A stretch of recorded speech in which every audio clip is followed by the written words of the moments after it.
అనిరుద్ధాయ నమః. ఆకాశంలో మేఘాలతో కప్పబడిన నక్షత్రాల్లాగా దేవతలు ఆ బాణాలతో కప్పబడిపోయారు. పాపం. అప్పుడు దేవతలు తమ చేతి ఒడుపుతో ఆ అస్త్రశస్త్రాల వర్షాన్ని ఆకాశంలోనే ముక్కలు చేశారు. ఆ అస్త్రశస్త్రాల అద్భుతమైనటువంటి ఆ అస్త్రాలు చెప్పడానికి వీల్లేదు. ఆకాశంలోని అక్కడికక్కడే తెగించేశారు. దానితో అవి దేవసైన్యం యొక్క దరిదాపులకు కూడా రాలేకపోయాయి. రాక్షసుల వద్ద అస్త్రశస్త్రాలు అంటే శస్త్రాలంతా ఖర్చు అయిపోయిన ఉండినటువంటి శస్త్రాస్త్రాలన్నీ కూడా ఖర్చు అయిపోయాయి. ఉండినటువంటివన్నీ ఆయుధాలన్నీ పోయాయి. వారప్పుడు దేవసైన్యంపై పర్వత శిఖరాలను, చెట్లను, రాళ్లను వర్షించారు. ఇంక అన్నీ ఉండిందంత పోయిన తర్వాత ఇంకనపడేది ఇవే కదా. దేవతలు వాటిని కూడా ముక్కలు ముక్కలుగా చేసేశారు. రుద్రుడి నాయకత్వంలో రాక్షసులు అలా దేవతలతో ఘోరంగా పోరాడుతున్నా దేవతలు చెక్కు చెదరకుండా క్షేమంగా ఉన్నారు. పెద్ద పెద్ద పర్వతాలు, చెట్లు, రాళ్లు దేవతలపై పడ్డా కూడా వారికి చిన్న గాయం కూడా కాలేదు. దేవతలను చూసి రాక్షసులు భయపడ్డారు. ఇప్పుడు భయం వచ్చింది వాళ్ళకు. సర్వే ప్రయాస అభయన్విమోఘా కృతా దేవగణేషు దైత్యైః కృష్ణానుకూలేషు యథా మహస్సు క్షుద్రైః ప్రయుక్తా రుసతి రూక్షవాచః. అల్పులైన వారు గొప్పవారిని దూషణ చేస్తూ పలికే పౌరుషవచనాలు అంటే పరుషవచనాలు వారిపై ఎలాంటి ప్రభావాన్ని చూపించలేదు.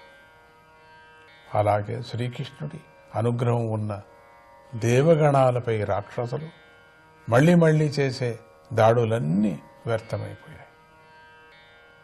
శ్రీహరి యందు భక్తి లేని ఆ రాక్షసులకు యుద్ధంలో గర్వం తొలగిపోయింది. వారి మనోబలమంతా దేవతలకు సంక్రమించింది. ఇలా యుద్ధానికి ప్రారంభంలోనే తమ శ్రమంతా వ్యర్థం కావటం చూసి వారు తమ నాయకుడు రుద్రుణ్ణి విడిచి పారిపోవాలని నిర్ణయించుకొని పారిపోసాగారు. రుద్రుడికి స్వాభిమానం ఎక్కువ. అలా తీవ్రమైనటువంటి భయంతో పారిపోతున్న తన సైన్యాన్ని అతడు చూశాడు.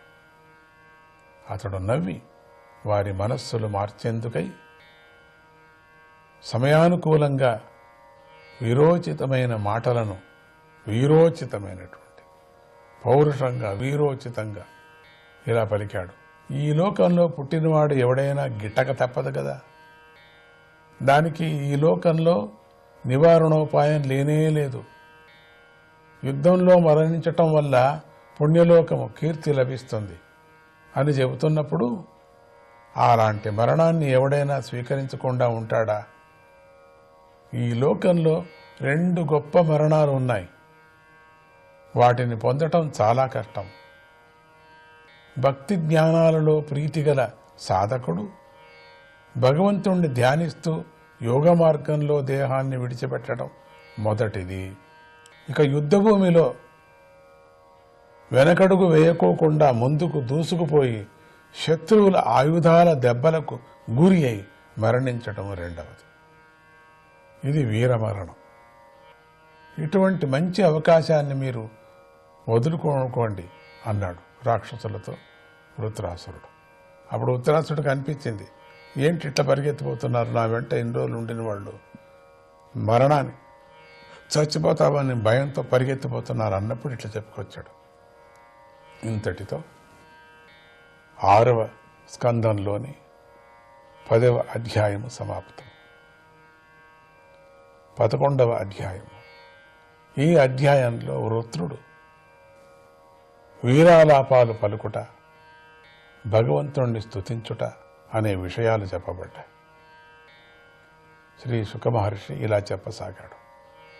ఓ పరీక్షిత్ మహారాజా, రాక్షస నాయకుడైన వృత్రుడు రాక్షసులకు ధర్మవాక్యాలతో ధైర్యం చెప్పాడు.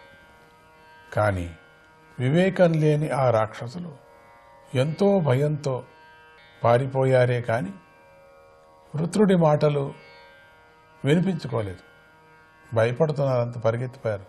దేవతలకు కాలం కలిసి వచ్చింది. వారు రాక్షస సైన్యాన్ని, రాక్షస నాయకుడు లేని సైన్యాన్ని చెల్లాచెదురు చేసినట్లుగా చేసి తరిమి కొట్టారు. ఇంద్రశత్రువైనటువంటి వృత్రుడు అది చూసి చాలా కోపించాడు, చాలా బాధపడ్డాడు. తన బలంతో దేవసైన్యాన్ని అడ్డుకొని ఇలా అన్నాడు: వీరి ఇప్పుడే తల్లి ఒడిలో నుండి వచ్చిన పసిపిల్లల వంటి వారు కనుకనే పిరికితనంతో పారిపోతున్నారు. అటువంటి వారిని వెనుక నుండి దెబ్బతీయటం గొప్ప కాదు. శూరులు అనుకునేవారు భయపడిన వారిని వధించటము ప్రశంసించిన తగినది కానే కాదు. మీరు చేసే పని మంచిది కాదు. దానివల్ల స్వర్గాది పుణ్యలోకాలు కూడా లభించవు. వాళ్ళకు కాదు, మీకు కూడా. ఓ అల్పులారా, మీకు యుద్ధం చేయాలనే ఉత్సాహం ఉంటే, హృదయంలో ధైర్యం ఉంటే, ఇంద్రియ భోగాలపై తృష్ట లేకుండా ఉంటే ఒక్క క్షణకాలం నా ముందు నిలబడండి అంటూ వృత్రుడు కోపించి దేవతా సైన్యానికి భయం కలిగిస్తూ సింహనాదం చేశాడు. ఆ ధ్వనికి లోకాలు చేతనమయ్యాయి అంటే అచేతనమైపోయాయి అని. అది అన్నీ కూడా ఎట్లనే అట్లా పడిపోయాయి. అన్నీ కూడా చేతనం పోయింది. వాళ్ళంతా దేవగణాలు నెత్తి మీద పిడుగుపడ్డ వారిలాగా మూర్ఛపోయి నేల మీద పడ్డారు. యుద్ధభూమిలో బాగా గర్వించి శూలాన్ని పైకెత్తి పట్టుకున్న వృత్రాసురుడు తన బలంతో భూమిని కంపింపజేసాగాడు. దేవతలు వృత్రుణ్ణి చూసి భయంతో కళ్ళు మూసుకున్నారు. అంతగా ఒకటే పారి తీసుకున్నాడు తన బలం అంతా కూడా. తామర తూళ్ల గుంపులోకి గజరాజు ప్రవేశించినట్లుగా వృత్రుడు దేవసైన్యంలోకి ప్రవేశించి వారిని కాళ్లతో త్రొక్కసాగాడు.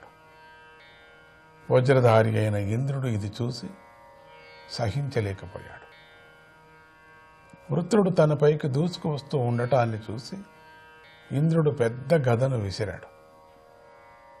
దాన్ని వృత్రుడు అవలీలగా తన ఎడమ చేత్తో పట్టుకున్నాడు. తీవ్రమైనటువంటి గదతో బిగ్గరగా సింహనాదం చేసి ఆ గదతో ఇంద్రుడి వాహనమైన ఐరావతాన్ని కొట్టాడు. రాక్షసులంతా ఆ పనిని ప్రశంసించారు. ఆ గద దెబ్బకు ఐరావతం యొక్క ముఖం పగిలిపోయింది. అది వజ్రాయుధంతో కొట్టబడిన పర్వతంలాగా సహించలేని బాధను అనుభవిస్తూ గిరగిరా తిరుగుతూ రక్తం కక్కుకుంటూ ఇంద్రుడితో సహా 7 ధనుస్సుల దూరం అంటే 8 మారల దూరం వెనుకకు వెళ్ళింది. తన వాహనం మూర్ఛపోవటంతో ఇంద్రుడి మనస్సు దుఃఖించింది.